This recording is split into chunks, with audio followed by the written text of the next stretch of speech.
Hello, beautiful people. I'm Equinette, and I'd like to thank you for tuning in today, checking me out. If I say something that resonates with you, please like, share, and subscribe to the channel. I really would appreciate your support. Now, let me just say something. I know for about the last, 4 or 5 weeks, I basically just been sitting in this chair talking to y'all about different topics. For now, that's just what I intend to do. I'm considering getting a podcast, but I'm trying to think who I would want to bring on board with me and how I would go about getting it done. But for right now, I just want to help people. I just want to spread love and light to people. I'm not a professional psychologist or psychiatrist. So if you need more intensive help, if you know you need professional help, then please, by all means, get the help that you need.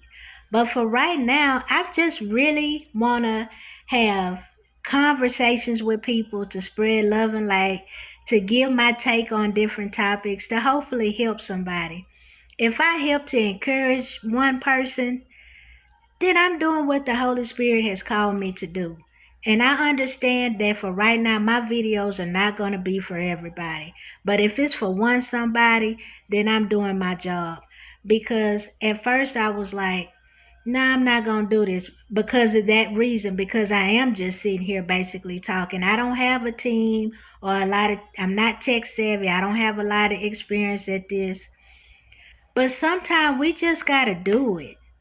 We work with what we have and do the best we can with what we have. And so for right now, at least I'm trying to do something to be positive, to spread some positivity. So that's my take on that. I get it, my videos are not going to be for everybody, but for those of you who watch them and get something positive from them, I appreciate your support. I want to give thanks and praises to the Most High. I hope you all had a great week, and I'm praying that each and every one of you have a blessed week starting on tomorrow, which starts another week. So now let's move on with today's topic, which is, should I give my ex a second chance? So we've probably all been down this road before where we had to make that decision. Do I want to take that rascal back? Whether that rascal be a he or a she. So what you want to ask yourself at first is, what's your immediate response when they come eating that big old slice of humble pie? How do you feel about taking them back?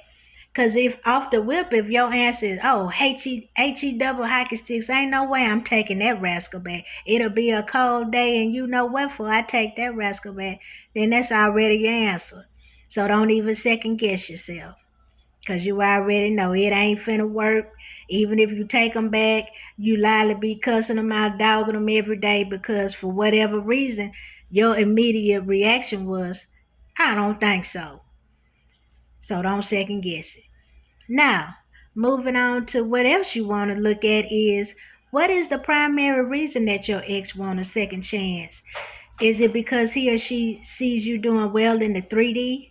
And what I mean by the 3D is your material possessions. Do they see you have a home that's paid for, a nice car, um, thinking you have a nice savings because you probably have a good job, right?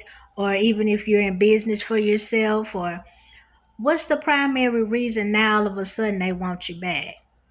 Is it because they're genuinely, truly sorry and know they screwed up and want a second chance?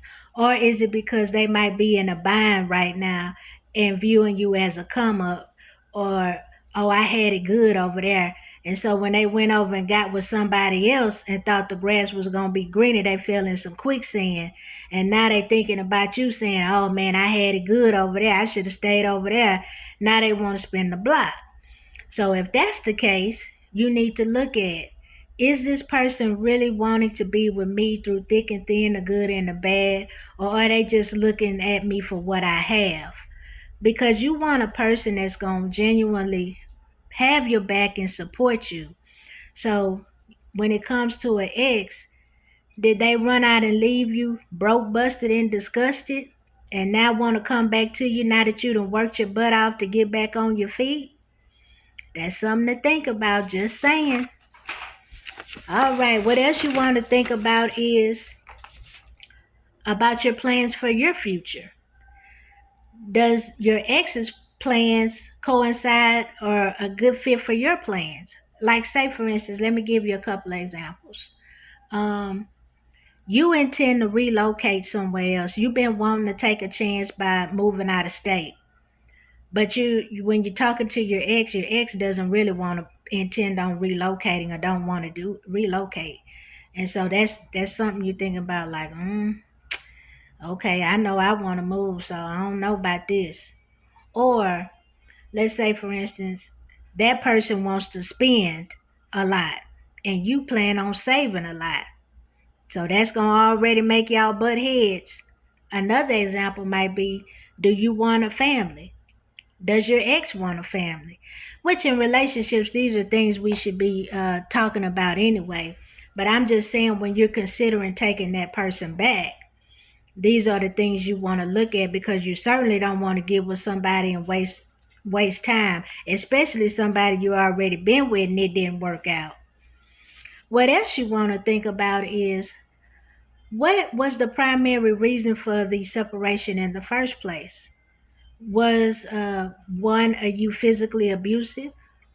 Was it emotional abuse involved? Because we know those things are, to me, those things are really should be deal breakers. I'm not saying people can't change, but me being a survivor of domestic abuse, you want to really be careful with that and look at, has that person gotten the therapy or help that they need in order to avoid those things from happening again. And let me just say, I don't condone abuse on either side, whether it be a female hitting on a male or a male hitting on a female. I don't condone emotional abuse, because sometimes that's worse than physical abuse. So you want to look at, if that was the primary reason for the split up, I can't tell anybody what to do, but I would be very, very careful about considering taking that person back, because a lot of times those situations don't get any better, especially if the person hasn't had intensive therapy.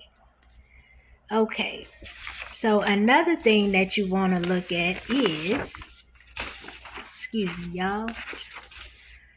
All right, how does your ex make you feel right now?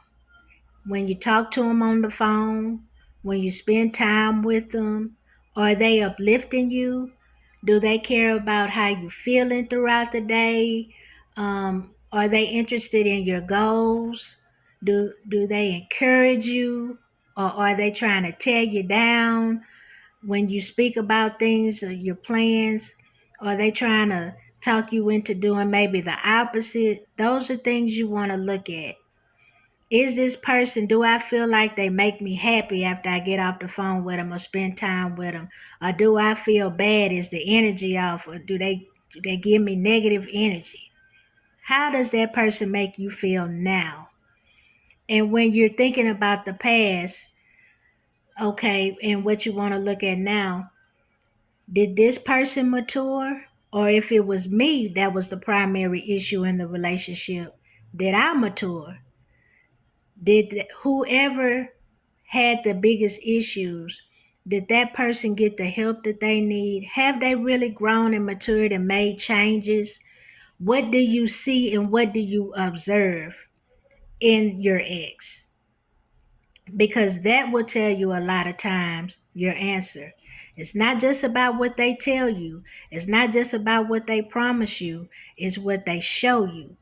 And not only that, if you communicate with that person's loved ones or friends, what are they saying about the improvements that they've made? Have they really made any changes, or are they just wanting you to believe that they've changed? So try to look at the whole picture. And if you know that it's you who really haven't done the work on yourself in order to be in a healthy relationship, then you certainly don't want to drag anyone else into what you're going through, because then the relationship can't work if you know you have things within yourself that you still need to work on or fix. That needs to be the priority, before getting anyone else involved in a personal relationship as far as being together. Okay, let's see. The next thing is, are you ready to be in a relationship? Like for right now, are you happy being single? Are you just exploring your options? Do you really want to settle down right now? Those are major questions you want to ask yourself. Or are you just picking somebody because you don't want to be alone? Or because your biological clock might be ticking? Or because you're a male, you feel like, okay, it's time for me to settle down and have some kids. So those are things that you want to look at, when you're thinking about being, considering taking your ex back. I'm sorry I got a little distracted, y'all. My phone started ringing. But just want you to think about those things. And so that's pretty much all I have for today. I just want to kind of touch on that subject, and I'm sorry I got a little distracted toward the end. But in any relationship, you want to just think about, if I bring this person back into my life, are they going to add or are they going to take away? Because let me tell you something, if that person is doing bad right now, it could be because they're experiencing karma for how the way they treated you in the beginning. And what you certainly don't want to do is take that person back after the Lord then helped you get back on your feet. And then the Lord say, oh, I done helped you get back on your feet and get over that heartbreak and give you some more money back from when you lost it when you was in the relationship. Now you done took this rascal back, so here you take on some of that karma. Then next thing you know, your funds start getting depleted. Next thing you know, you start feeling depressed because you taking on this person's problems. So you just really want to think about those things. But with that being said, I think that's all for today. Thanks for listening. I hope you tune in next week. And don't forget, no matter what, and no matter what our circumstances may seem, because we are living in some difficult times right now, some scary times right now, just remember, pray throughout the week, try to stay encouraged, and trust the divine with all things. God bless. I'll see y'all next week. I hope you be here.